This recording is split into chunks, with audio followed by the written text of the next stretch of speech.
আমার নোয়াখালী ৫ কোম্পানিগঞ্জ তথা কবিরহাট থানার এবং সদরের দুইটা থানা নিয়ে দুইটা ইউনিয়ন নিয়ে গঠিত।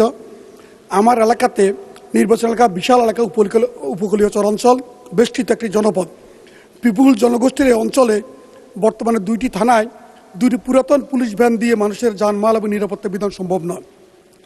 এলাকার মাদকদ্রব্যের উৎপাত সহ মাটি কাটার অবৈধ বাহিনীর উৎপাত সহ অবৈধ বালি উত্তোলন নানা সমস্যা জর্জরিত কোম্পানিগঞ্জ এবং কবিরহাট উপজেলার আইনশৃঙ্খলা স্থিতিশীল রাখা সহ জনগণের জানমাল নিরাপত্তা বিধানের লক্ষ্যে দুইটি পুলিশ ভ্যান এবং তার পাশে সদর পূর্বাঞ্চলের একটা জন্য সহ মোট 3টি পুলিশ ভ্যান অত্যন্ত জরুরি।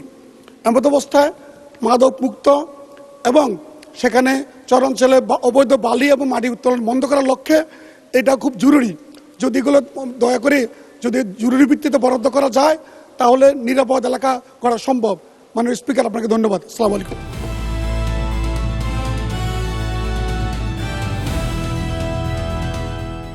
দিনাজপুর টিভি, মানুষের জীবনের কথা বলে।